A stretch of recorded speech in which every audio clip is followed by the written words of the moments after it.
are just two porn addicted, gambling addict, video game loving, alcohol ridden, drug addict, social media obsessed, sex addict, and obese.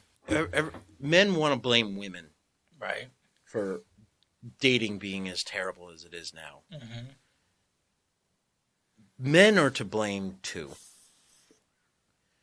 I'm sorry, but there's a lot of, like, if you thought you were big and I thought I was big, I'm sorry, you're a fit, healthy man compared to the large percentage of society. What does that have to do with dating, though? Well, okay. First off, if you're not attracted to somebody, what the fuck is the point? We're fucking animals. Mm-hmm. You know, yeah, we're touched by the spark of divinity and whatnot, but we're, you know, I like a lady with good hair because that's an indicator of her health. And I don't want to be around an unhealthy lady. I'll be around. I'll stick around if you get unhealthy and you die. Which I don't want. I want to die first. But why would I want to hang out with someone that's unhealthy? We're just programmed to spread our genes around. It is part of our program. So we like them good looking so that our offspring will be good looking. Is what so that they can have fuck trophies themselves. Fuck trophies. Yeah, that's what kids are.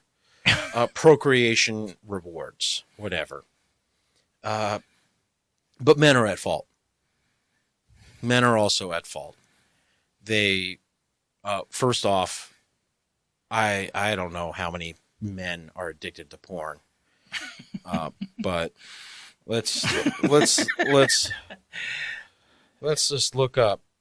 We could do an over under. It's got to be. Yeah, take a wild guess. It's over 40%, maybe even closer to 50%. I would think. Okay, addicted. And I mean, it's hard to crunch those numbers, but basically, all these sites get billions of hits, so you can assume there's millions of people watching. Okay, in the United States, according to Google, and this is where statistics and shame are really thrown off, but in the United States, roughly 11% of men self-report or believe they have pornography addiction. That's just the self-proclaimed. Yes, that's the self-reported. Like, it's so bad they just have to admit it right then. It's so bad they can't. There's no way around it. Exactly. They literally, and that's 11%.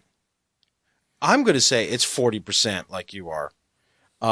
Now, here's the thing: is when I typed that in, it also gave me a whole bunch of other. So here, we'll do quick stats. Porn. 11%. No. 11% plus. So 11% plus. Okay. So that's 10% of men just that are, they got some problems. Okay. Those are the guys who don't leave their house. Yeah, don't leave their house. Their fucking right arm is jacked. They don't get sun. They don't know how to talk to women. They don't know how to interact with people in general. They have jobs. So they go home, they whack off, and serious. I mean, it's not a blame game, but like they're getting it earlier and earlier due to technology nowadays. It's like you find it at 8 nowadays. So the next up, whereas in my day we were 16 before we would find it. Okay. Also, now it didn't give me the so gambling. That's a harder one to maintain. Porn is free online. Yeah, but this one can ruin them. Porn takes years to fucking ruin you. Gambling, it costs money. It costs effort to get to a casino. Yes. Except for nowadays, now it's becoming more and more on the phone. Oh my God. Yeah, it's even worse. So now the thing is, the way I asked it is not the way it's being answered, but between 70 and 90% of individuals diagnosed with severe gambling disorders are men. And it is a real DSM, the diagnostic medical condition. Gambling is one of those things. So, It's okay. like addiction. 10%. 10% of men gambling. That's surprising to me. Like I said, it's not an easy thing. 5% of women, 10% of men. I see the women at the casinos too. Oh yeah, I've seen them. There's at least half women. So, or at least 25% women. If we're not going to have overlapping categories with these two, that's 20% of men off the table. Okay, I see where you're going with this. Yeah. Boozers, druggies. Video games. What percentage of men are addicted to video games? 8.5% of boys and 11%, almost 12% of men. So it even gets worse. You got boys who actually have a lower percentage than men. So it's not an addiction when you're just a boy. Once you turn 18, then it becomes an addiction. So we're just going to say 12%. Now, obviously there's some overlap, but 11%, 10%, and 12%. We're already at just 3 of these. We're at 33% of the man population. Men who have crippling debilitation. Crippling, because if they're in here, this is not just, and because you can not be a crippled video game addict, but still prioritize it over socializing, meeting women, and like living your life and doing things with other people. But to your point, these are relationship destroyers. So no, unless you're a gamer yourself, you don't want your boyfriend to be addicted to video games. Okay. Next up, alcohol. It's got to be in 20s. Right? And you know what's funny about alcohol is throughout history, men have been addicted to alcohol, but they've still had wives. They still had women that stuck around. Oh, yeah, that's a part of it. So take a wild guess. How many percentage of men, 18 and over? By these stats, I still think it's double video games. Exactly. Yeah. No, these are the self-reported or really bad cases. Yeah, I think it's 20 plus. Yeah, exactly. But I really think it's like 35 plus. I can see alcohol being a more accurate one. So guess over under. What do you think it's going to be for men with alcohol? 25. Well, we're at 13%. Okay, well, I go 13%. Well, yeah, because that's people who are like really fucked up. You know, there's people who like Hank Hill types. You watch, where they have beer or whatnot. Yeah, and I wouldn't qualify them as like complete alcoholic, but in many ways, seriously, beer is the main theme of the show. But they don't. It doesn't run their lives, ruin their relationships. But it's unhealthy. I never saw Hank Hill get drunk. He just sips on a beer and him and the boys in the alley having 2-3 beers like everyone, on a regular basis while the sun sets. Bullshit. Yeah. Yep. Talking shit and bullshit. Tell you what, then cowboy. Yep. So we covered alcohol, but drugs. I think it's more because there's more drugs than booze. It is.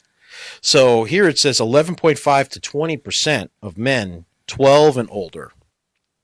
So we're talking weed, stimulants. Oh, fuck yeah. So many categories. Yeah. So we'll just put that uppers, downers. We'll put that at 13. Opiates, benzos. So, because it says 11.5 to 20%. So we're at 11. And chances are, women, that they're going to have all these problems at once. Yeah, there's definitely some. This is all. They just combine them all to 50% of men have all these problems at once. Oh yeah, no, there's definitely a Venn diagram of these problems. So with 5 of these, we are at 37, 50. 50% of men are fucked up, and that's 1, 2, 3, 4, 5. No. Sex addiction. Yeah. That's not even porn, but like cheating. Yeah. Hold on. My math is off here somewhere. Oh, shit. Yeah. 34. 40. So we're at 60% of men. 5 different types of relationship destroying addictions or fiendishness or problems that make it so that family's not as important. Okay. So what was the next one? Gambling. All right. This one's lesser for men, I'm pretty sure, but it's there. What percentage of men are addicted to social media? Looking at hot chicks. Yeah. Sending reels to your friends. Yeah, we all do that. I enjoy that. I thoroughly enjoy that. It's become more prominent. I scroll and then I see something that I know that someone else will get a kick out of. Like earlier today, I saw a bed that was the shape of an X-Fighter, and I sent it to my Star Wars people. And I appreciated that. Yeah, I wanted one too. I'm not even a Star Wars guy. So roughly 10% of Americans. So we'll just say 5% of men are addicted to social media.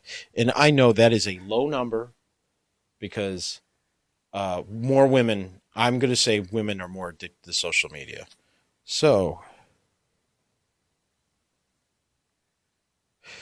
on this little chart that I was able to look up in 10 minutes or less, we are at 65%.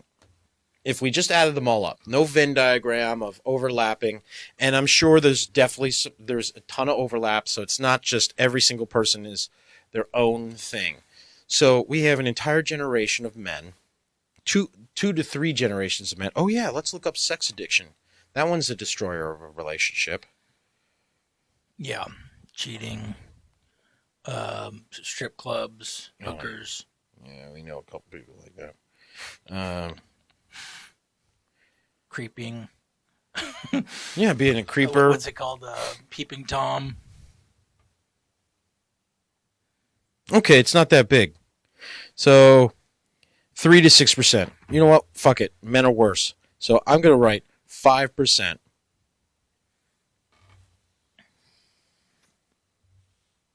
Now, I just took a stats class, and there would be a way for me to find out some level of connection between these five and all that. I'm not going to do that.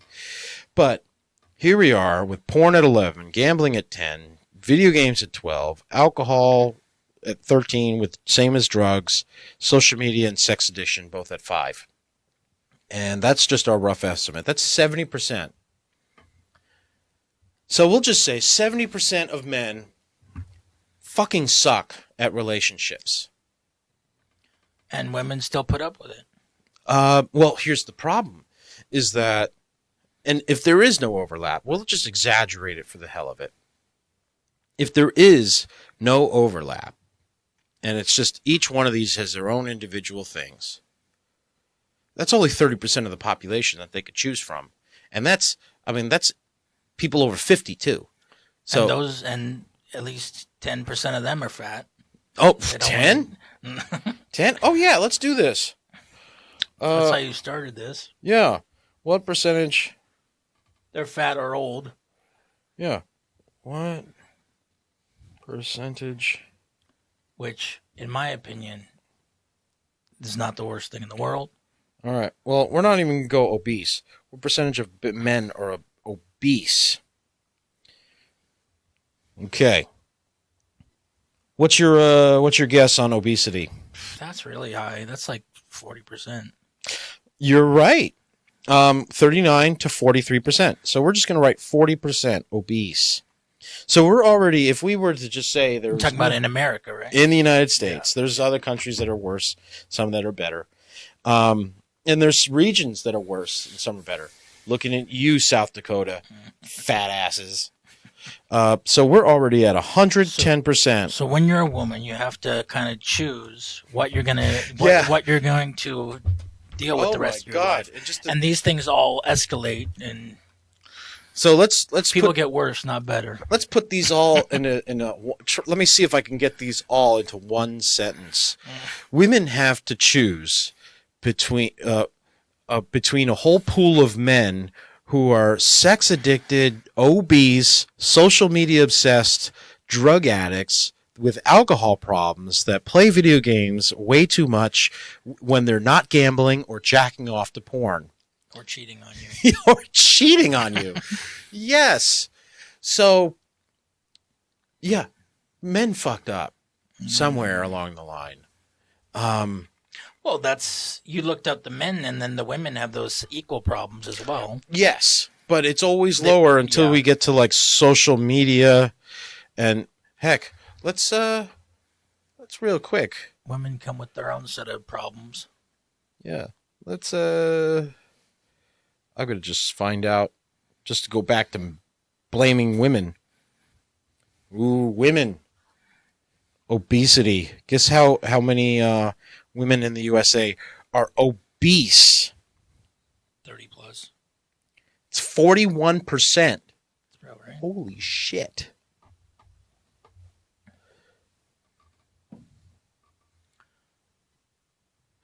Oh my God. So we're a country of morbidly obese, porn addict, gambling, video game loving, alcohol, drug. Actually, these sound pretty fucking awesome when you list them all together. Hell yeah. No. The most interesting person. It is. Like some of these things made me really interesting, to me at least. So yeah, the dating pool sucks for women too. It's not just men, because I covered this with Tawny about how women fucked it all up, you know. And thing is that have you seen that chart? How did she take it? What was her reaction? Oh no, she's on the side of guys. Mm-hmm. You know, she's like, y'all women kind of fucked up. You know, you complain and complain and complain, and you've made it so a lot of men opted out. Well, I have a list here of the actual things that end relationships. And these things are a little more inner work stuff, you know? So you could have all these addictions, and that could be the cause of a relationship breaking up. But I mean, I'll just list them off: poor communication, infidelity, financial disagreements, different life goals, growing apart, lack of intimacy, trust issues, unmet emotional needs, toxic behaviors, external stressors. Okay, which a lot of those could be tied somewhere in here. Yeah. Honestly, I think the first one that I listed, the porn addiction, might be a big one. What if she's into it too? That's great. Then that can lead to a turn on our video.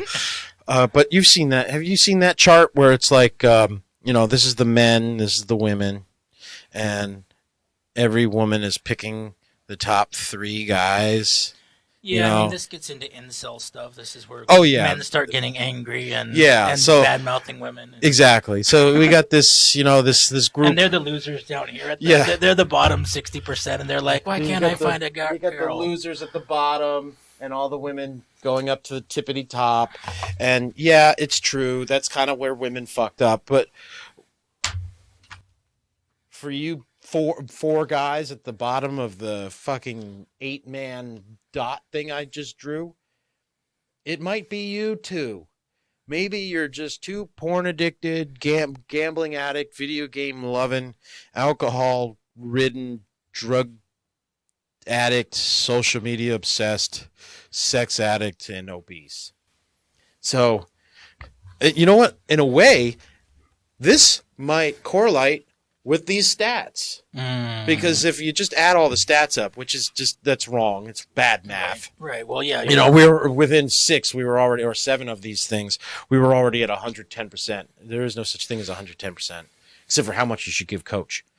But there's, and I'll tell you what. Here's another problem: is that the women on the bottom of this little fucking chart that I wrote, there's something wrong with them too. They're shooting too high. They should be shooting and settling for you losers at the bottom. But who would want to? Ugly. That's the thing. Just completely undateable, fucking two undateable, ugly, fugly fucking people. Well, years ago, probably 30 years ago, Dilbert wrote a comic. Scott Adams. Dilbert was the author. Yeah, Dilbert wrote his own comic, kind of a meta thing. Yeah. So Scott Adams wrote one of his many daily comics, and this one just kind of passed through, because he probably wrote like 3,000 of the damn things. He wrote this.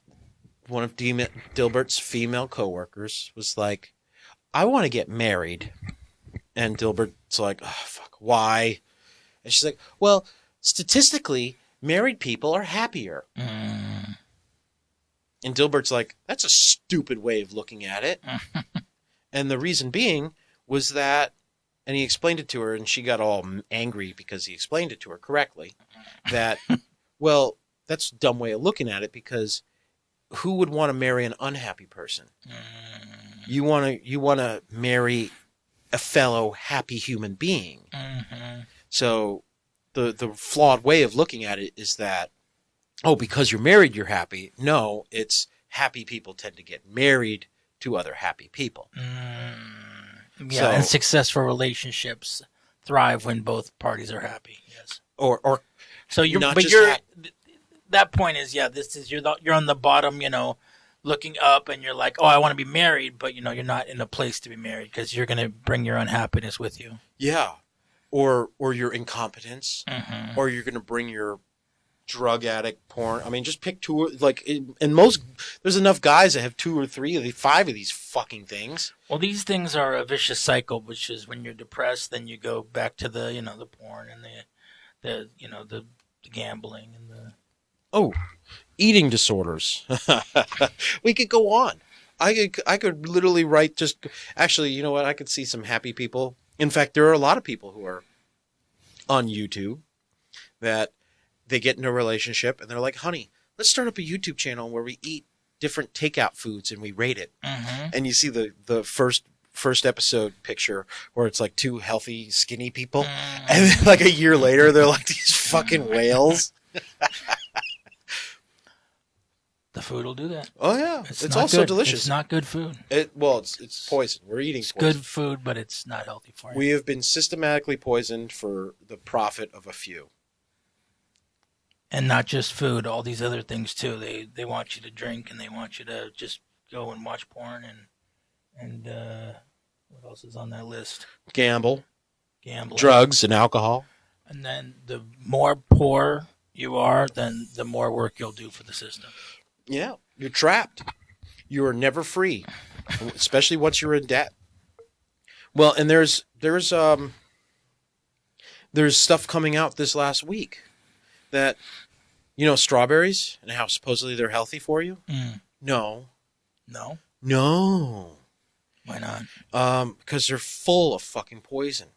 Right, literally, yeah, they're sprayed with poison. Yes, sprayed with poison at every stage. Like. Before they come out of the ground, the ground is sprayed. They're sprayed when they flower. They're sprayed when they fucking, turn into fruit, and just constantly sprayed. And then once they're picked, they're sprayed again. So, and they absorb it pretty well. You can even wash them off. You still won't get all that spray. No, they're porous. They're porous fruits, so it just stays, and the problem is that the organic ones are so expensive compared to the non-organic. Well, these aren't happy topics, Stephen. Let's talk about happy things. I've already had a bad week. Okay. What else can we talk about? Okay. Let's talk about hopeful things. Here. Just take this same topic and flip it around into what finding a good, healthy relationship looks like for the man and for the woman. Get yourself a passport. I'm kidding. You're going to take, if you're a man and you're one of the problematic types that I was talking about, becoming a passport bro is not the solution.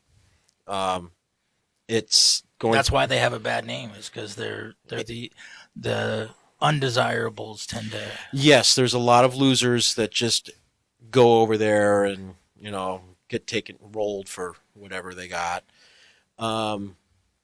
And then there's others, that aren't. This has been happening forever. And I mean, I have, friends of my dad's and all kinds of people who said, I don't want to marry an American woman. I want to marry, I want to go somewhere else and find another culture to marry. Yeah, it's kind of neat. I mean, they must have seen American women as the problem even decades 60, ago. Yeah, 60 years ago. Yeah. Well, and that's when, women started to stand up for themselves and take their power back. And oh yeah. and look at how happy they are, because power is responsibility, and no one wants to be like, responsibility sucks. I mean, just looking at the big picture, I think that it was all out of whack at the beginning for various different reasons, and then to try to even it out is what's been going on over the last, since the 50s, 60s. Yeah, but then everything gets so out of whack, and nobody knows what to do and how to act, and a woman doesn't even, and they keep pushing for more. You don't know if they want you to open the door or not open the door. Calling them ma'am. Mm-hmm. I'm not ma'am. Like, Jesus Christ, it's a term of endearment and respect. Mm-hmm. Ma'am and sir. Now, has that happened to you? Someone didn't like you calling them ma'am? Oh, fuck yeah. A whole bunch of times. Were they young? Were they young ladies? Young or old? I'm not a ma'am. Like, oh no, it sounds like no woman wants to be called ma'am. Some do. Yeah. If you say it right, got a cowboy hat, you can say ma'am to anybody. It makes them feel old. It sounds like. Yeah, and no woman wants to feel old. Yeah. Well, here's the thing: you're gonna get old. You're gonna get old, and you want to be respected while you're getting old. Yeah, but to earn respect, you have to earn it. You have to be worthy of respect. Well, at what age should they allow themselves to be called ma'am? How about whenever the fuck it's said to you, and just how guys do with sir? You just go, oh. Yeah. You one day you're called a sir, and you're like, I'd much rather be called sir than bro or cuz. There are guys who are like, don't call me sir, but yeah, well, fuck them, because you know what? They're not worthy of the name. Okay, I'm not going to call you sir. Get the fuck out of here. That's the bartender speak. Call me sir. I'll take sir. Sir is a term of respect, and a sign that you're wise and old. And I don't want to be called boss. I don't like boss. I'm surprised you don't like boss, but I really don't like boss. You know why I don't like boss? Because I'm not your boss. Same here. I'm like, why are you calling me once boss? I'm your boss, if my name is on your W-2, yes, I'm your boss. It's like calling someone something like so high that it sounds like they're being sarcastic. You're like, all right, boss. You know what? For me, it is that I know I'm being approached by someone I don't want to speak to. Just based on that? For a reason I don't want to be spoken to. Usually it's a request from some shady motherfucker that wants $1 or something. Something that if I don't watch my back, I'm going to get rolled. Because this is a scary country if you go to the wrong places. And when I hear the word boss being addressed to me, I know I got to keep my my periphery on. It doesn't have that connotation with me. I don't know. Is that from where you grew up, or? I don't know. I've been around enough, man. I hear the word boss addressed to me. I know that something's up. Because this is it's kind of like certain parts of the world, certain parts of the country's ghetto language. Hey boss, could I get $1? It's always like a teenager at a drive-through when I ever hear it. Okay, that you know what? Even that's fine because they're at work. Yeah. I guess 7-Eleven, they like to I go to LA boss. more than you do. I don't like it in general. So the hope, there is hope. One, you got to stop jacking off every day and leave the goddamn house and go talk to people, meet people, join a club, prioritize other things than porn in video games. I play video games. But guess what? I only do it at the end of a long day when everything else is done. Or for procrastination. Yeah, no, I see it in people. I'm 40 now. I've seen people all through their 20s and 30s stuck in the video game world. But, it's just like, another way to get out of reality. And then, some people get stuck in that other reality. They're like, I have to, keep going. And I don't have that kind of attention to want to keep going Chase on the dopamine hit. Keep going on a game for that long. Well, I play old video games. Like, the last time I played a new game was Doom Dark Ages. And when the next one comes out, I'm buying that, and I'm going to play that. And then, so I'm a Doom fan. They started making games that never end, didn't they? Procedurally created, yes. Yeah, because, then you'll always be either playing or buying the freemium or whatever. And yeah, or heck, there's the loot boxes that are common. I've had a crappy internet signal for most of my life. Not crappy, good enough. But I've never been playing the arena shooters or any of that other stuff. So I'm glad I don't need a better internet connection, really, except for YouTube purposes, for uploads. But there's all sorts of loot boxes, which the EU has gone after a bunch of companies because they're tantamount to gambling. So you pay $5 for a loot box, and you're praying it comes with the golden AK-47 or something, and it doesn't have it. And then you buy another one, and then you keep buying it, and you keep buying it.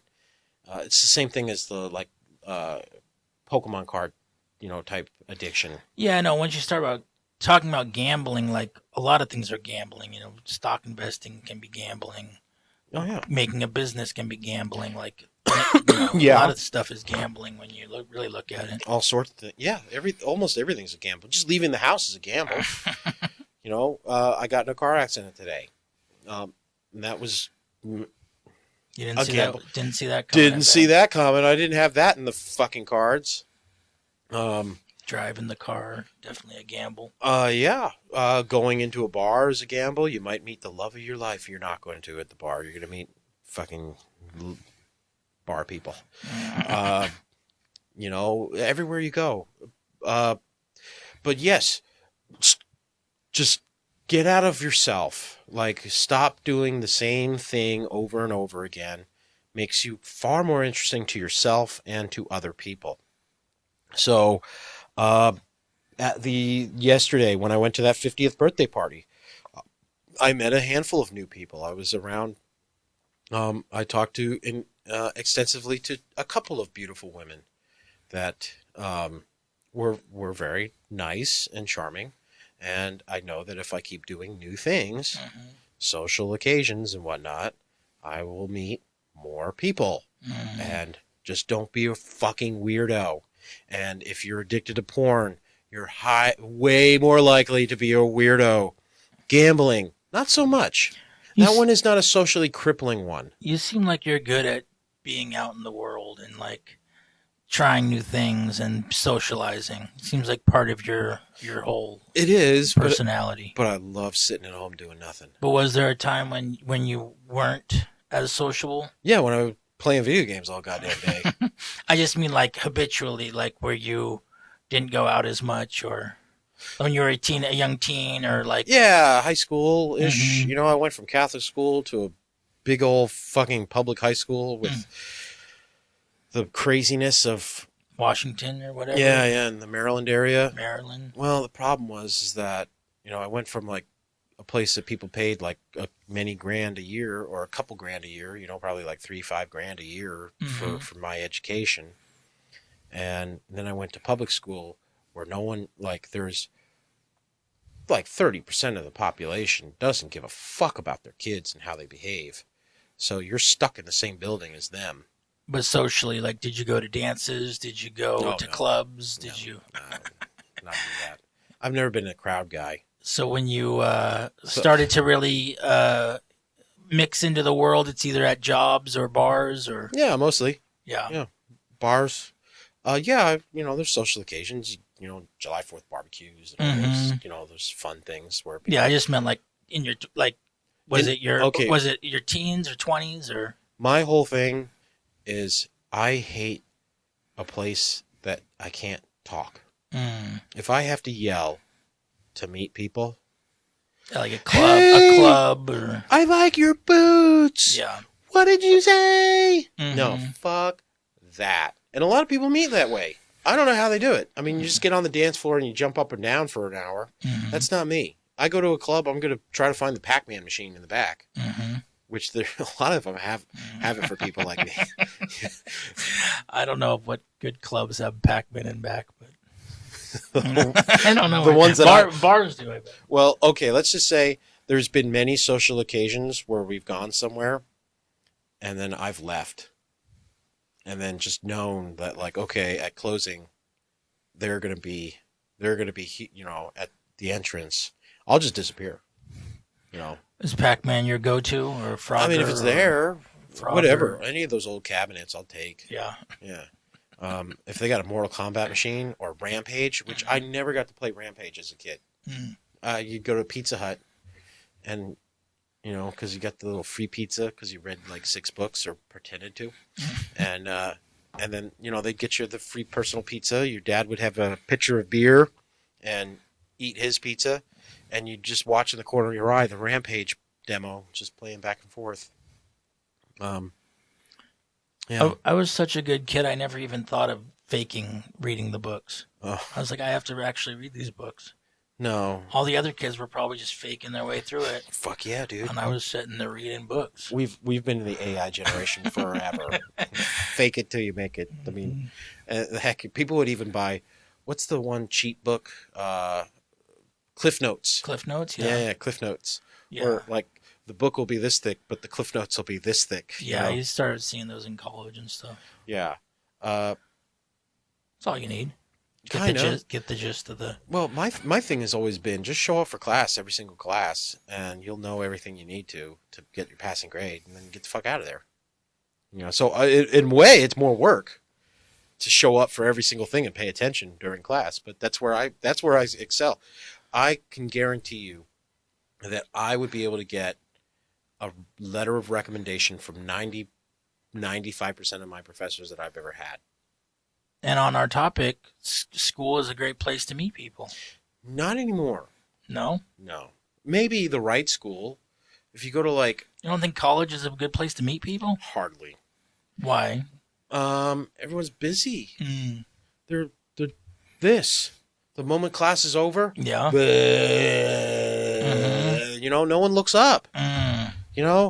Like, at the end of the semester, I started getting a chance, breaking through to talking to a couple people because I was on group projects, or I had to give a presentation, or a teacher's exam didn't cover the material at all, and you can kind of go, did we get taught any of that shit? And then so you need to have your open window, your chance to talk to people, and it's hard the first day of class. And no one's interested. Admittedly, I go to a commuter school, a commuter college, they call it, which is everybody has their jobs. They already got, if it's a woman over 30, she already has 2 kids. If it's a woman above 20 and under 30, she already has a job. And she's fit the school into her routine. So the moment that school's over, she jumps in her car and drives away. It's not a social thing. There's no frat houses. There's no party. So maybe if I went to Long Beach, maybe I'd have a little bit more of a chance. It's less of a commuter school, but it's still a commuter school. Your experience was you were in group projects and you didn't get to know the people you were in projects with? Well, yeah. Well, most of the time I was in groups with bros. Mm-hmm. You didn't feel the need to get to know them? Not really. No. Bros. We're bros, man. Oh, okay. We're just trying to fucking pass this class, yo. Dog. The funny thing is that for one final project, the guy who used AI to write to make all the slides for our PowerPoint, he was sick the day that we had to present. So he was the only one that had ever even looked at the fucking things. So the other 3 guys, which I was trying to get, hey guys, we should meet at least an hour before so we could look at them and not like, so we could fucking not flop in front of a whole room full of people. Yeah. No response. they all show up to class like 2-3 minutes late as people are already starting to speak. And I'm like, okay, guys, how about this? Because I'm a whiz when it comes to PowerPoints. I wrote down, all right, I need you to talk about this. I need you to talk about this. And I'll take up the last 7 minutes. Seriously, I got a minute and a half out of each of them. And then I talked for 7 minutes about this one project that I didn't put any mind to before an hour before. Yeah. And we got a 93%. Oh, wow. Yeah. Sounds about right. Well, because everyone's so deadly scared. Most of it's just being confident up there. Most people, and this is terrible, most people, when they give a PowerPoint, the slide comes up, they turn around, and they read it word for word. Yeah.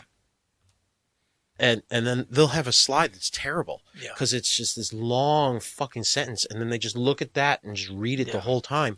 Nah, man, I'm a bullshitter. Well, being able to talk to people and to talk in front of people is a skill, and it's terrifying, for somebody just new to college to do that kind of stuff. Yeah.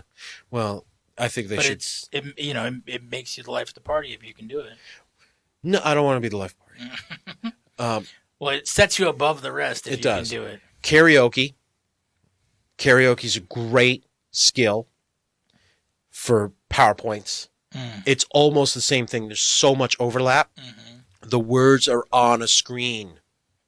You're performing in front of a room full of people. Yeah. They're all staring at you or not. They don't care, really. That's a PowerPoint. Yeah. Seriously. Like, one is set to music. The other one is set to information. And that's a good point is, a lot of the fear is thinking that the people are listening and caring. Once you realize that they don't care, then you can just say whatever you want. I had to give another PowerPoint 2 weeks ago for the same class, but it was for extra credit. That put me at a B, actually, where I had to talk about Crest. Not the toothpaste. There's a car share program on campus only for students. Honestly, it feels like a tax scheme. Like the guy in charge might be really successful getting he needs to have something to look like he's a mucky muck with nonprofits or I don't know. So, but it's a program that only students can rent a car for $4 an hour. It's kind of a neat program, but it's only for students. $4 an hour? They rent by the hour, just like hookers do. $4 an hour. $4. That's like $60 a day. Okay. But they'll do it piecemeal, 2 hours. Okay. If you rent the car for 2 hours, that's where it would actually be helpful. But otherwise, it's basically it's more expensive than a typical rental car. But they're all Tesla. Well, no, they're all Toyota. Not even hybrids. They're all Toyota EVs. They're donated by Toyota. So Toyota donates it for their taxes and reputation to look good. The school looks good. The guy in charge looks good. It feels like this whole tax, charity nonprofit type thingy, kind of work around. So I had a Ponzi scheme. No, maybe not that, but it's a feel good endeavor. So someone can not pay as much in taxes. Money laundering. That's how it feels. No, not even that bad, but that's how it feels to me. But that's me. I'm a jaded, cynical motherfucker. So I had to give a presentation in a room with 80 to 90 people about this whole program to people who all knew about the program, the ins and outs. There was Toyota people there. And then there was 10 groups of students, anywhere from 4 to 6 people, that were also doing presentations. Yeah. So literally, I had to give a PowerPoint for a room full of people that were also giving PowerPoints on the same exact topic. Yeah, that's crazy. Yeah, well, I was so lucky. I was the first one to speak. So I wasn't just rehashing what everyone else. Yeah, that really does make a difference. Oh my God. And, so I just kind of went up there. I had my super simple slides. I bullshitted for 10 minutes. And then I got the fuck out of, they had good food. So I stayed, and I had other business on campus that day. Listen to some more presentations about the same thing. Oh my God, it was so painful. And some people are good at PowerPoint, where they're like, the slide comes up, they see where they are, and they're like, okay, I know what to talk about. And they talk for 3 minutes, and then they click the thingy, look at the slide, and they go, okay, now I'm here. And they talk about that topic. And then there's other people who literally just turn their back to the whole fucking room and read, It's all nerves. It all comes down to nerves, because you just want to come across well. And yeah, you know what? You know how to come across really well? Yeah. To not give a fuck. Right. If you don't That's give the a real secret. It's such a weird paradigm where in order for people to think you care about them, you got to not give a fuck about them. It's so weird. At least when it comes to business, like sales or whatever. Most powerful tool as a salesman is not desperation, like needing a sale. It's, yeah, you know, you can take it or leave it. Yeah. I got somebody else is going to look at it in an hour. Yeah. So, yes, don't be so weird, guys. Socialize yourself. Have you ever seen a dog that doesn't socialize much? I feel like a lot of dogs don't socialize much. Yeah.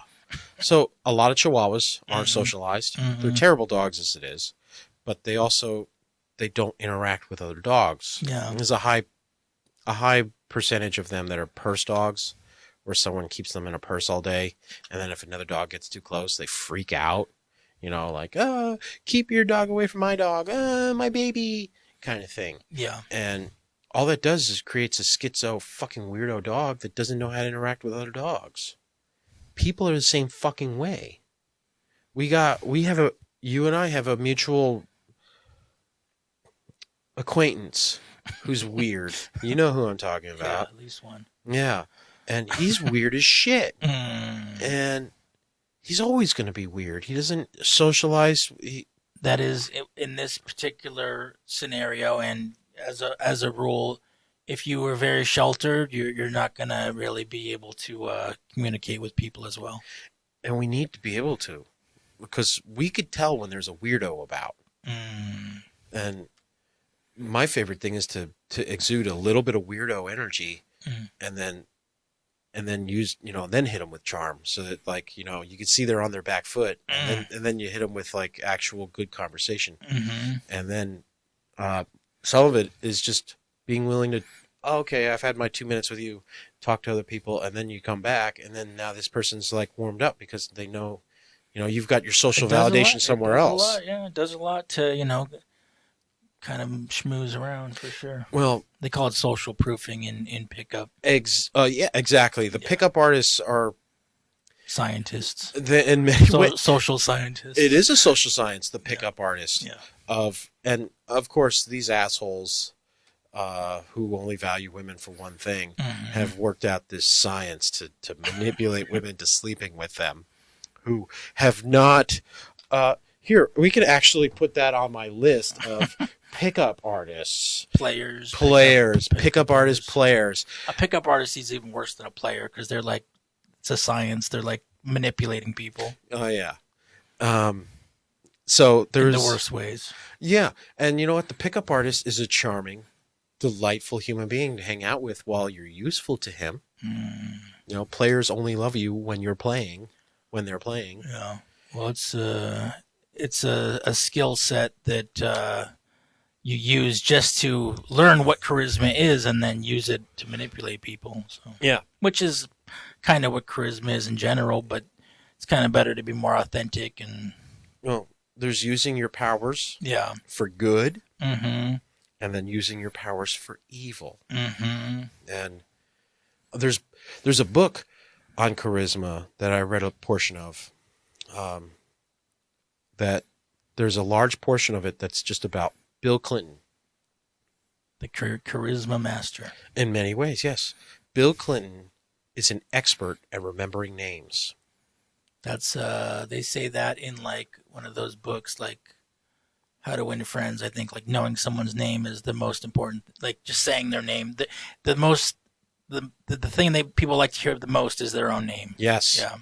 And Bill Clinton can remember a name for 20 years. Mm-hmm. He met you once at a cocktail party. And that means you're special to him because he remembers your name. Yes. Actually, when you speak to a man like Bill Clinton, you feel like you're the only person in the building. Yeah. And he's able to break away from you and make the next person feel like they're the only person in the building, and just rinse and repeat and repeat and repeat. And again, that's a quality that people who are very successful have that as a trait, and like that's the way people get successful. But some people do it authentically, and some people do it in manipulative ways. Yes. So there's many people who have different opinions on Bill Clinton's, if he chose to use his powers for good or bad. Yeah. And then other people who wonder if his wife, also the same debate. But at the end of the day, when the facts are all laid out, he lied to the country, he cheated on his wife. Yeah. And but did you see his wife? Yeah, well, I'm just saying that would be, if you looked at it objectively, even you would say he used his powers for manipulation. So there's an old joke. Bill Clinton is getting out of Marine One, the presidential helicopter, and he's got a pig under his arm, mm-hmm. and somebody asks him, "Oh, wow, that's a nice pig," and he's like, "Yeah, I got it for Hillary," and the guy responds, "Good trade, sir." It's very funny. Well, she was pretty attractive in the 60s. Yeah. Back then. I think it was the 60s or 70s. You go look at an old picture. She looked pretty good. Yeah. And she just probably latched on to him going, I'm going to use his powers for good. Yeah. Tell me your opinion, YouTube. So yeah, charisma's lacking in the modern man. We have too many things pulling us away from everybody else. The moment we turn 18, we're supposed to get jobs and enter the grind. And, there's charisma's not a dead art. There's people who have it. I'm on the low scale.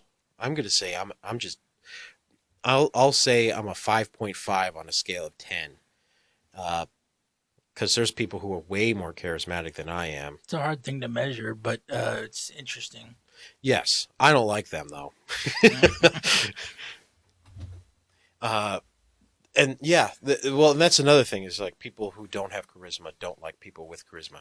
Why is he so comfortable with everybody? Me.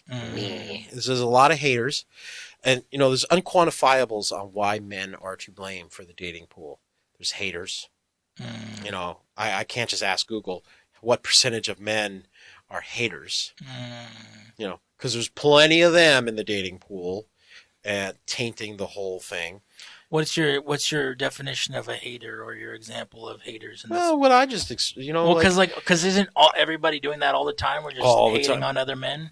Yeah, well, yes. Not everybody all the time, but I mean, 80-90% of men have that inside of them. Let's just say if your thought automatically goes there every time, or the majority of the time. It's a tough one because I consider myself a kind, loving person, evolved, and I understand people, and I've done work on myself, but I still, those thoughts of like not trusting people and thinking people are, seeing a guy with a girl, like you turn into a hater just automatically, I feel. Well, yeah. How many times have you ever thought, I've had this thought at many a stoplight, if this whole world, getting the girl was determined entirely by who could beat each other up, one, there'd be a lot less men.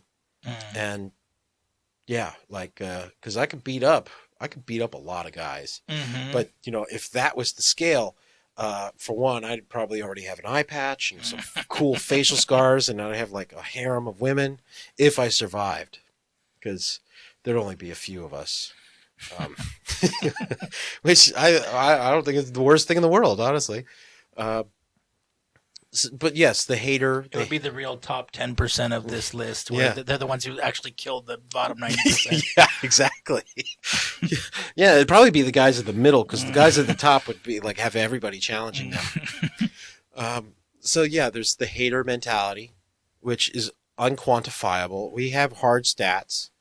porn at 11, gambling at 10, video games 12. Everything's like obesity at 40. And then you got your haters, where the obese people hate the skinny people. The non-charming people hate the charming people. You got the people who don't have money hating the people who have money. We didn't even talk about money. We haven't even talked about money, guys. And, of course, women pick money a lot of the time. And then that actually creates another problem where men are hating on women because the women's choices. And yeah, a lot of women's pickers are broken. And if you talk to most women and you say, yeah, your picker's broken, they'll go, yeah. They know they're fucked up too. Well, it seems to be like kind of universal that like women want security. I think women would say that, scientists would say that. Well, and the problem is that there's many forms of security. Right. No, yeah, because you could have financial security and be with a total, person who doesn't make you feel safe. Yes. And cheats on you, which would be cheats on a you. way to... Well, and that's the thing about this little chart here of like, all the women picking the top 3 guys, the third guy reluctantly, is that the top 2 guys can just cheat willy-nilly because they have 90% of the fucking dating pool aiming at them. They literally, and then, how many... I don't really believe in all... I don't believe in that. I don't believe it entirely either. Because, I mean, even if somebody's dating multiple people in private, if they're running around behind people's backs, they're already not the top. They're already not the top 5% because they're not desirable because they're cheating. So. Yeah. Well, and I think that this little chart I wrote here, they're not willing to commit, or they're players. The original chart of that, I think, was written by a hater. Yeah, no, I want to do hater technology. I want to do an episode about how not to be an incel, which is what we're doing now. But kind of, that's what this turned into. Yeah, but I have had that as a goal for my show, is how not to be an incel, and with advice such as what we're giving now. But it does come down to the haters. The incels are the haters, and it's like they can't get the woman, so they hate the woman. Yeah, and they have no ability to talk to the woman, so they hate the woman, and they judge all their decisions. And you're with that guy, and he's got money, and he's got charm, and what a dick! What a dick! Yeah. And the guy could be nice to the waitstaff. I'm gonna comment on this video and tell him. Yeah, and tell her what. And the guy that you hate could be really nice to all the waiters and the bartenders. Yeah, and he can open the door for the woman in a nice way. And make sure that he walks on the correct side of the sidewalk. Absolutely. He could do all the things right. You always respect that when any guy is opening a door or... Yeah. Hey, maybe he's not a total jerk. Yeah. But the haters will always hate. And it's jealousy. Yeah. It's just envy. That's distorted. Yeah, that's hate is distorted to be like, just look at somebody and hate them just for no reason. And it's all part of human nature. I think our technology's amplified a lot of things, but human nature has not changed. Oh yeah, no, but the amplification is huge because like 30 years ago, it wasn't all in your face. I mean, you see it on TV, but like now it's like you're scrolling all day, and it's all the worst things about humanity right in your face all the time. Well, okay, the amplification of today. One example, it's kind of unrelated, but it can be drawn about a lot of other things, is if you work really, really hard, say this podcasting business of ours, if we wanted to get the word out really well. Yeah, there's ways to do it. There's ways to do it. And work hard, post lots of videos. And pay for it. There's paying for advertising. It costs money. But if Elon Musk just decided, I'm going to open up a podcast studio or a series of them. Guess what? Every fucking newspaper is going to be writing about his studios. Yeah. And how, they're not going to say if they're good or bad. They're just going to write about it. My thing is, if you were like Screech from Saved by the Bell, or like some low name celebrity, you'd already be able to have a podcast. Oh yeah, a successful podcast just based on your branding and they name. all do. Yeah. Why did Screech be the first one that popped up in your head? That's like my go-to, like Screech. he's been dead for 10 years, but C-list celebrity. No, he's in D-list. But no, okay. Like all the people, Tony went on a TV date with him. TV date? Yeah, she was. She's a reality TV star. And she was on this great show. Maybe that or one of them. I remember that he came back for like a little while after many years of being in seclusion, and then he put out a porno, and he probably did like some dating show or something. Yeah. So she was on that for a little bit. Did she tell you how it went? Well, she never got to the top. What, Screech didn't pick her? No, she didn't get the rose. Oh my gosh. But yeah, there's was she on multiple shows, or is that her main show? Yeah. Rock of Love, I think. Oh, really? Yeah. Not the Ted Nugent one. He didn't get, or she didn't get a rose there either. Yeah. But there's a handful. It was who's the guy? Brett Michaels. Yeah, she was on that one. Yeah. Rock of Love. So Flavor of Love. Flavor of Love. No, I don't think she was on that one. Those bitches were ratchet. That was mainly black African Americans, but that we had the white version. The Brett Michaels was the trailer trash white version. And I don't think I watched Flavor of Love. I don't think I watched the Brett Michaels trash TV. The only trash TV that I ended up watching was Ted Nugent's, and it wasn't a dating show. It was just like he took a whole bunch of like privileged city kids. I think I watched this one. Yeah, this one was good. Yeah. So my favorite moment that I did see and stuck with me was he's like, "Okay, kids, we're gonna play chicken with a Jeep," and like for every 20 feet, they had another line that made it so you made another $10. And so the first contestant, you got the Jeep and the guy running, and there is chicken. And the first contestant gets to a certain number, tries to jump out of the way, but only just jumps up. It goes right into the windshield. Oh, shoot. And, yeah. And Ted Nugent's, the first thing, right before they cut to commercial this wasn't a good idea.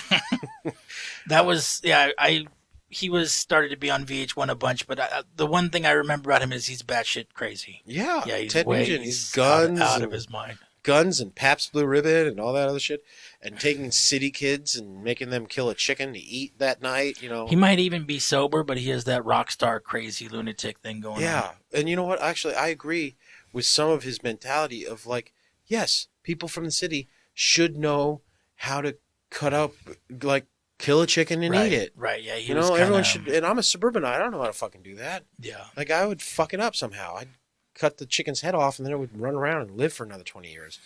There was a chicken that did that. Yeah, and I mean, when talking about, man stuff, like that's, the other side of being a man is maybe they're not as charismatic, but they're killing and eating their food. And exactly.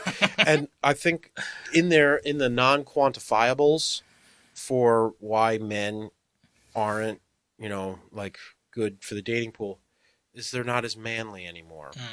They don't know how to kill a chicken and eat it. That might be icky, and the girl doesn't want to be involved in any way, shape, or form, but it's still a manly thing. I think it translates more to now like car work and like building stuff. There we go. That's perfect. That's manly stuff. Yeah. And it's more like just useful stuff in today's society. Yes. Manly stuff is really killing the chicken and eating it, and killing the chicken and eating it, and welding, and carpentry, and all the manly hobby or fucking useful activities, survival stuff. And we have a whole like 2 generations of bros that they're day traders online, and they sit in front of a laptop all day, and they don't really do anything.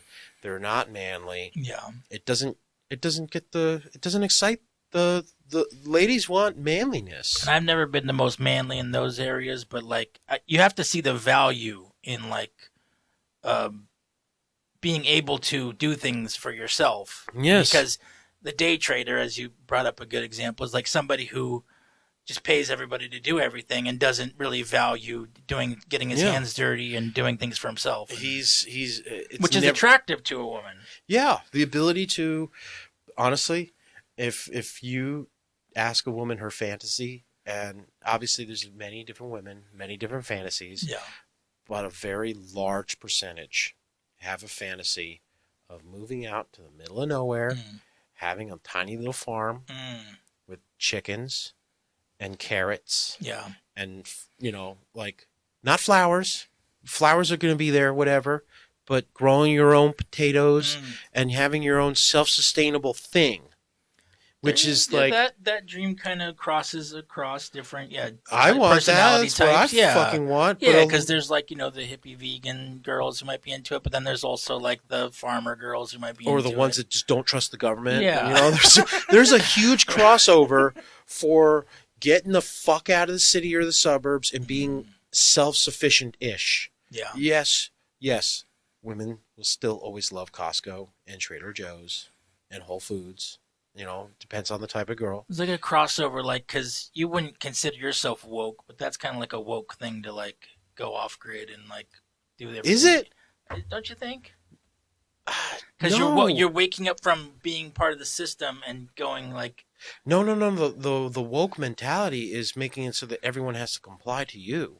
I think it's been all twisted around. If you got purple hair... I'm talking about an awakening, and which has been distorted into some other... agenda, but like I'm talking about like actually somebody who is wanting to disconnect from society. I don't think a lot of the wokeness isn't about disconnecting. It's about changing what society is. That's at least my interpretation. Yeah, of it, where somebody wants it like I'm not treated fairly. I need everyone else to comply with how I think I need to be treated. Right. It's more like a societal change. Yeah, I hear what you're saying. Yeah. Well, but on both sides of the spectrum, yeah, it's amazing. Yes, the people in the center largely agree. They disagree on a few things. And then you get further to the right and to the left, and there's a lot of overlap with them, too. Sure, that's what I was trying to tap into was like somebody way on the left and way on the right might want to go off the grid. Yeah. Yeah, to be self-sustainable, regardless of their politics. And for their own reasons. Yeah. I just think that... Because a hippie, who is generally a liberal blue, would be like, they like to garden and they like to, Yeah, nature and shit. Yeah, they don't want to be plugged into society. And then you might be a red... Republican might be on it because they're trying to get away from the government for their own reasons. Well, I'm red, and I'm steak red. And you know what? I want my steak, and I want my chicken, and I want my guns. I think that there is a better self-sustaining mentality when it comes to the far right side than the far left side, because the far left side is like the communes, right, But here's the problem with communes. So many of them have failed. And Bernie Sanders was kicked out of one because he didn't want to work. He wanted to be part of the whole commune dream, but he didn't want to provide a function because a commune needs people to function. You need a guy who bakes the bread. You need a guy who grows the wheat. Yeah. You need a guy that makes the metal tools. Yeah. You need a guy, and he just wanted to mooch off of everybody without providing anything. Sure, and I mean, when you get into these territories, there's a lot of ground here to talk about, but communes, they go sour for all kinds of different reasons. And there's a lot of Republican type. When I think commune, I start to think gets into culty vibes, but yes, the point of a commune is to all be equal and live off the land. Yeah, and actually, there's a growing movement of right wing type compounds where, and it's not a compound where like 8 houses are right next to each other. It's like everyone in a certain region works together, and they're all largely self-sufficient and they're capitalists. Yeah, but at the other end, like one guy is the cow guy. He has cows. The other guy's got pigs, and then they kind of exchange. And everyone in the group. It's a principle that should work. That might work better than our own society as it functions now. Well, the thing is that we're slanted. We live in the LA region. We are incapable of living outside of this rat race, consumerist fucking thing. Are you able? Do you have enough dirt to grow potatoes? No. And you have more dirt than a lot of people.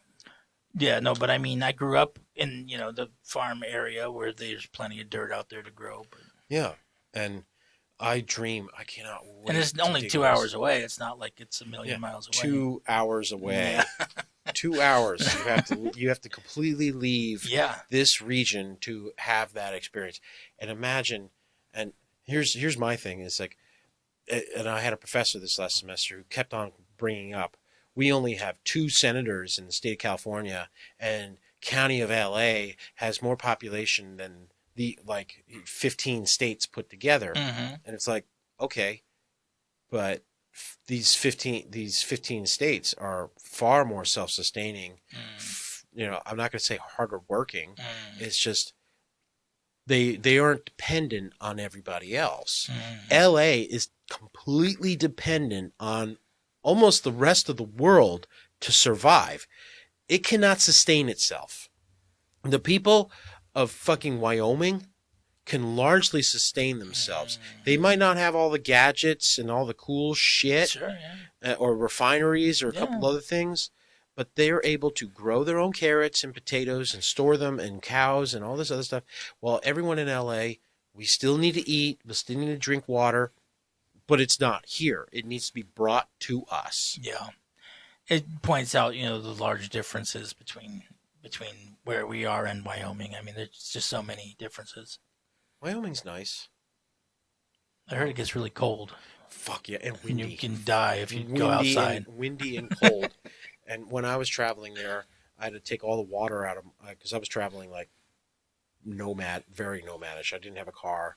I had to take. Was it the cold time of year? It was getting cold. It was October, and I had to take all of my water out of my bags and put them into my where my body heat was, so that my water wouldn't freeze.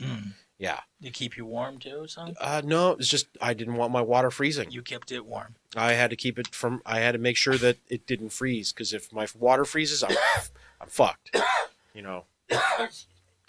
So that was one of the ways of living that I had to fucking manage while I was out there. Well, we got into talking about communes for some reason. Well, it kind of all relates to the dating pool of how we've kind of, and people are still dating and people are still having kids. It is just the modern gripe that the dating pool sucks. Women suck, men suck. I just say shut up, because you're a hater at that point. If you're looking for a partner, it's like you can't go point at some guy on TV and say, oh, he's got all the chicks. It's like you got to go find somebody who works for you. So yeah, that, and a lot of people's experience with dating is just using the internet. They have the same routine every single day. They go to work, they go home. They go to work, they go home. Sometimes they go to a bar, and the bar has the same exact people in it. So your pool of people is not that big, and then everyone's swiping, swipe, and so they're not as socialized in different circumstances. They don't go out to and if you go to, a lot of people think that socializing or having a social life is going to see a concert.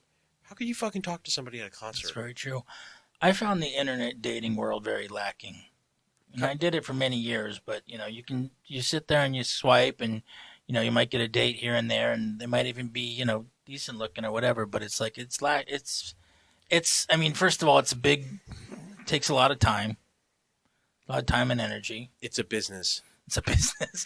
It's a business. Well, that's what happened. By the time I was 30, then they wanted like $200 to even get swipes on Tinder and stuff. Yeah, and they want you to stay.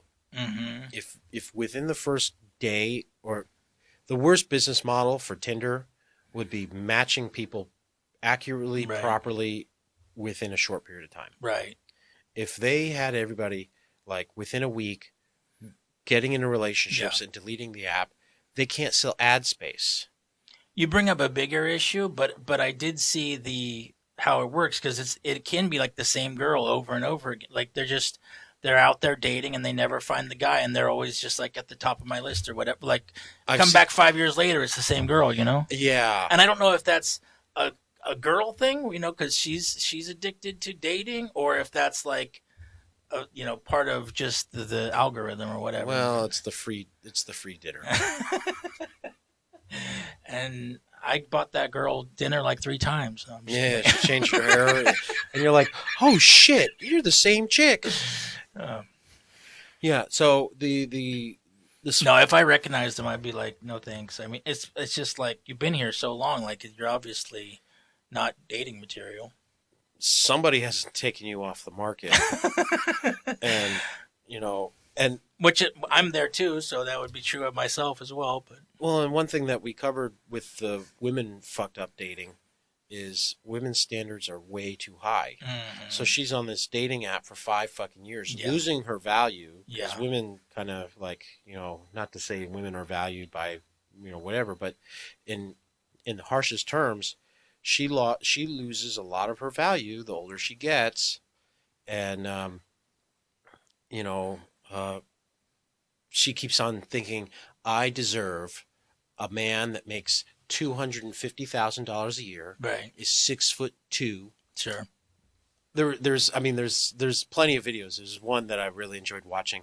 The woman was talking to her dating coach or handler, like the professional matchmaker. Yeah. And she was like, I want him to be 6'2". Yeah. Have all of his hair. He needs to make over $150,000 a year.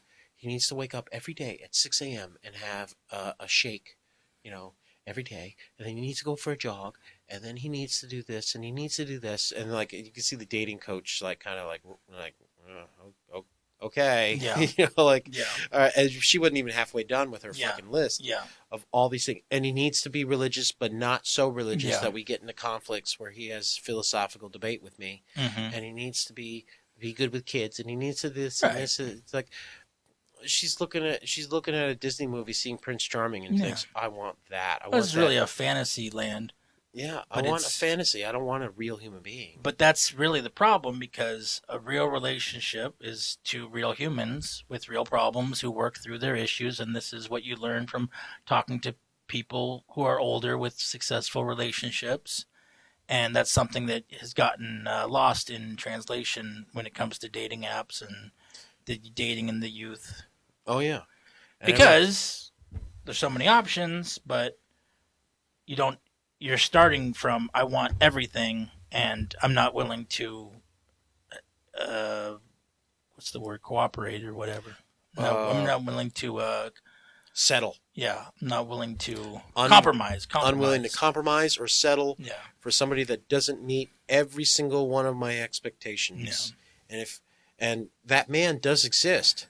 He's just 0.0001% of the population. So 1 out of every 10,000 men is that guy. And take most of them off the plate because they've found somebody that's better than you. Yeah, and you might... I tend to think that's kind of a fantasy ideal kind of thing that doesn't exist, but if you do know one of them, he's like married to your sister already or something. Oh yeah, I know. Becky married the perfect man. Well, I want a perfect man too. And you don't know the fucking inner well, actually, if you know Becky well enough, she's going to tell you all the dirt. But so they find one guy that's already taken, and they measure every other man against that, and then they don't go out and try to meet that perfect man somewhere. There's a whole fucking industry. Let's quickly look. Can I tell you about the video I like? Yeah. And I am not a woman hater. I love all women, and I think that they're equal to men. And you're like, why are you laughing? Why are you trying to say that without laughing? No, I'm just saying this is like a precursor, because this joke, it's just accurate, but it's a joke from the internet. But it's kind of like you approach a girl in her 20s, and she's like, why are you talking to me?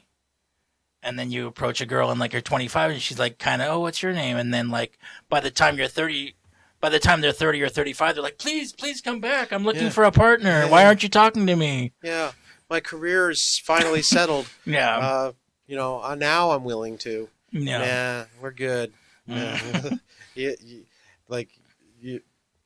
You're starting to look like your mom. I don't take it to that place because, I'm in my 40s as well, so why wouldn't I, be open to dating someone in their 30s? But I mean, it's they're all right. Yeah, but it's just funny because What, are you unwilling to settle? Am I know that a relationship takes compromise, and I wouldn't enter a relationship until I was ready to make those compromises. So I mean, it has to be the right girl, and you have to, hit it off and be friends and get to know each other and have the same values and goals. So the online dating industry. And by the way, you don't even get to that when you're a guy like me. You don't even get to that point. You don't even get to know them because they've already written you off before you even talk to them for more than 2 minutes. Oh yeah. Oh, he's weird. Yeah.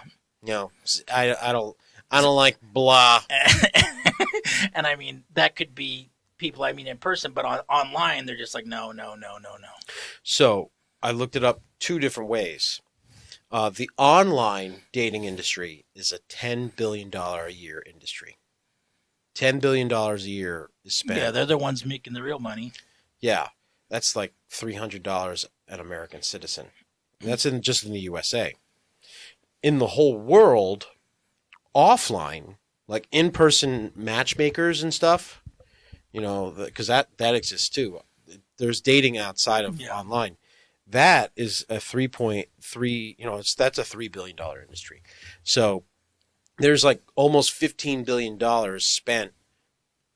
And we're not even talking about the dating industry of like the restaurants, the movies, all the extra expenses of dating. Right. This is just to meet somebody. Right. Like $15 billion is spent. And of course, a year. Because it's what everybody is looking for in life, partners. I mean, sure, yeah.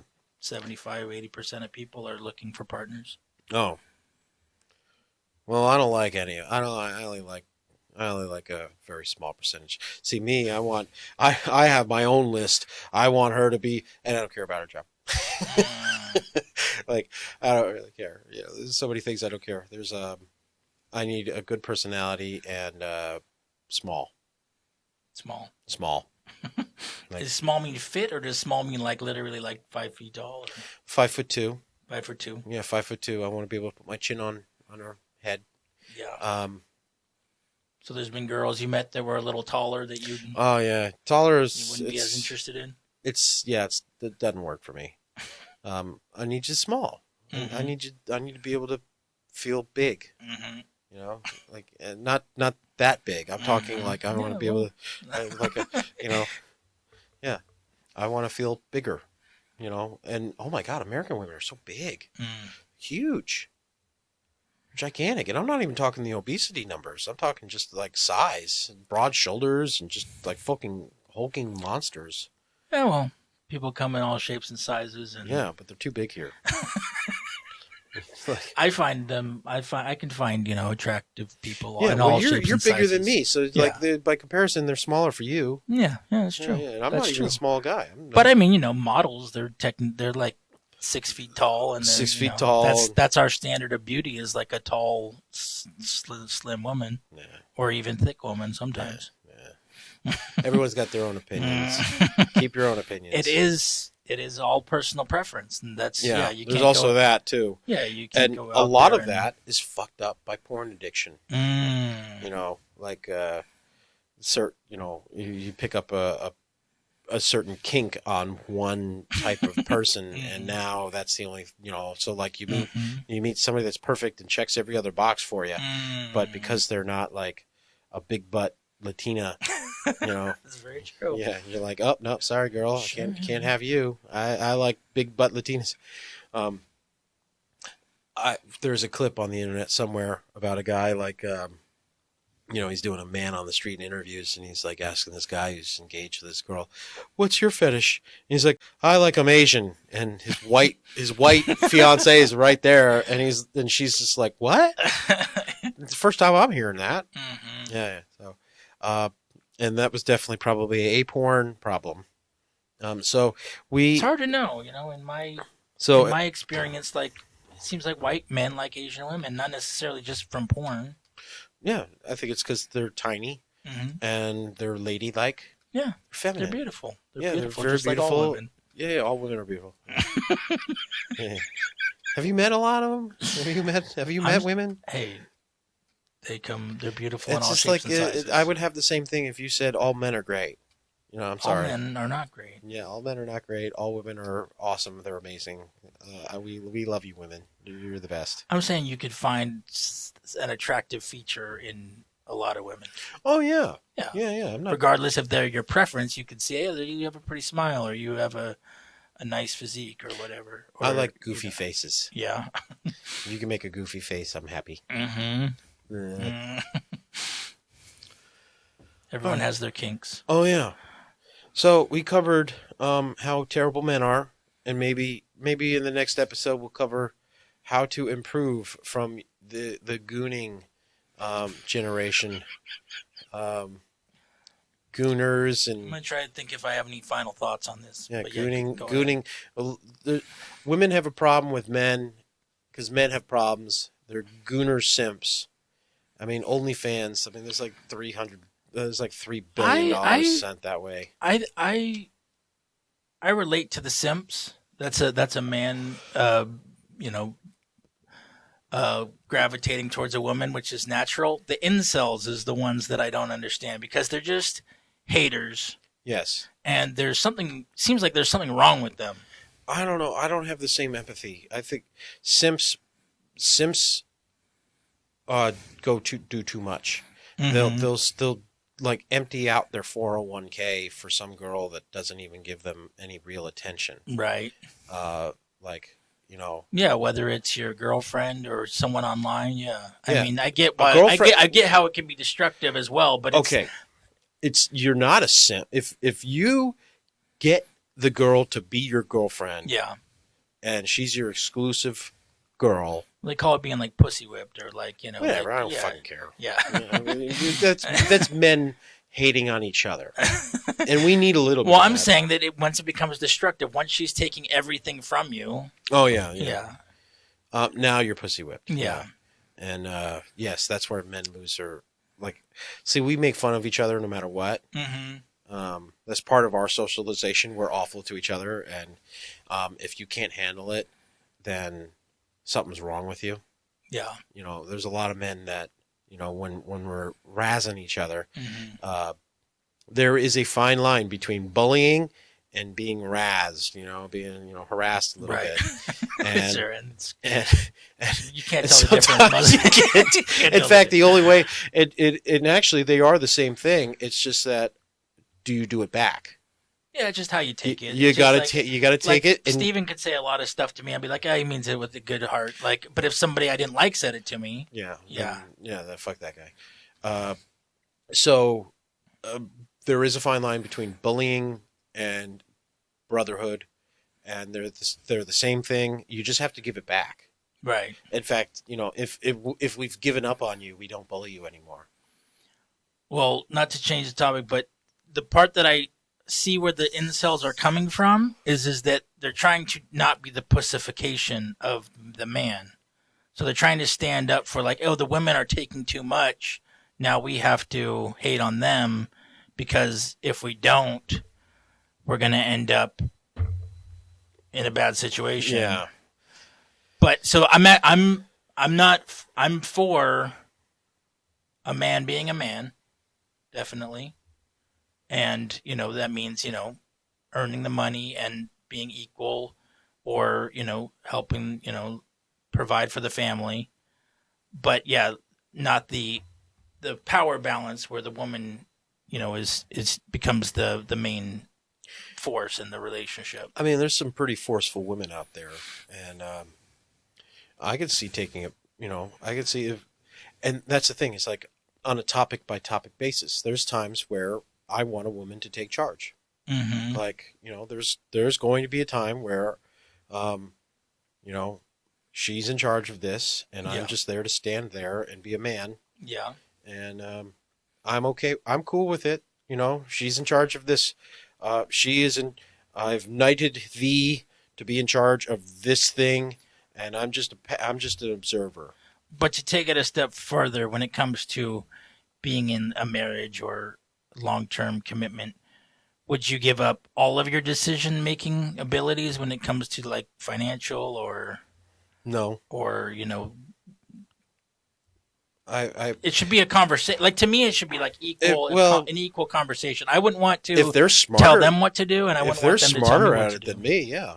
Obviously, for interior decorating, they're in charge. Right. I'm going to I get my one little space. I want one little area. Yeah. And I'm going to have an opinion on the outside. Mm-hmm. That's more important. The inside. You're ready to give that portion of things Oh, up, which not all men are. No, she's completely in charge. Yeah. She's going to have a better opinion on it. Yeah. It's going to match, and it's going to be more comfortable. Yeah. And I have to take my shoes off when I get home. And then, I'm going to have to follow rules and not just throw socks everywhere, kind of thing. See, you would go along with that where a lot of men would find that to be difficult. Okay. Like, oh, take your shoes off. They'd be like, oh, you're nagging me. Well, she's right. Yeah, you go along with it. I'm just saying. If that's the rules, those are the rules. Yeah, those are the rules. And then you make sure that the kids follow the fucking rules and respect the mother. Yeah. And if they talk to mom in a bad way, guess whose side I'm taking? Mom's. Mm-hmm. I'm going to That's important. Yeah. I am her protector. Sure. And if anybody What if she's wrong? What if she's just straight up wrong? Do you still have her back? Yeah. Yes? Yeah. Yeah. Like, obviously there's ways to break through that each person has. But yeah, when someone's dead set and it's just easier to just, not fight, whatever. Happy wife, happy life? Not entirely. No? No. But yeah, there's... Well, it seems like you're making a distinction like, okay, I'm going to have her back because that's the right thing to do for raising the children. Raising the kids and just dealing with her. Well, and I listened to, I was driving through the desert years ago, and, it was before the phone had everything, and I remember hearing this one, Christian broadcast. It was the only radio signal coming in. This guy was talking about the tricks and techniques to a good marriage. And I've seen this so many times, and I'm definitely going to follow this. You don't marry your children. You married your wife. Yeah. So the kids are way down on the totem pole when it comes to making them happy. Okay. They get to have their own lives. Your partner is far more important. And some of it is at 18, get them the fuck out of the house. You don't have to follow it exactly to that day, but they have to live their own lives. Yeah. And the moment they're off living their own lives is when you get to, completely focus on your partner. So if you decide we're going to go to Hawaii, design the entire trip so that she's happy. Yeah. Yeah, throw something in for the kids. Make sure that they have a good time and all that. Yeah. But your main focus should be on your partner's satisfaction. Yes. Not the children. And there's so many marriages that get fucked up when the kids come out, where either the mom or the dad decide that the kids' happiness are far more important than their partner. Yeah, no, that story sounds like it's from a guy with experience who was able to keep a happy relationship. And it does turn into, this is your life you're building with your partner, and then your kids, they leave the house at some point and you're still left with the partner. And that's the part I'm the most afraid of is you're old and you're just can you still get along after Yeah. Yeah, the kids are gone. Yeah. Fuck yeah. Yeah. Oh my God, then you could if you prioritize the relationship, but you said, if you keep giving too much to the kids, then and you're fighting about, you have all these different reasons to fight, and you don't prioritize your own relationship, then things can get very It's not kids first, it's partner first, because you chose your partner. Your kids, you kind of didn't. You chose to have them, but you didn't choose their personalities and this and that and how they are. So, if you get along with them, that's great. If you don't, just deal with it. Fucking get them gone. Mm-hmm. Or abandon them. Yep. Then they turn into incels, and the process repeats. Yeah. Well, we need them. We need people to not have kids. No, you want to teach your kids right. Yeah, right and wrong. Yeah. And also show them how they should treat their partner. Yeah, and part of teaching them is to have a boundary once they're a certain age to tell them, hey, you got to go out and get into the real world. And now. if your wife likes being spanked, then you show them so that they know that. I'm kidding. You do that in your own privacy. But yeah, they need to learn the love language, and how they can have their own, and You know, basically try not to raise little shits that are awful to other people. But yes, men, you were at fault. Women are at fault. And fix yourselves. That's much easier than fixing the world. I think that's the most important little tidbit that we have from all of this. A little bit of research that we just did is fix yourself. You can't fix everyone else. And I would add to that the relationship between you and your partner is the core. You know, the most important relationship you're going to have in your life if it's, you know, a long-term relationship.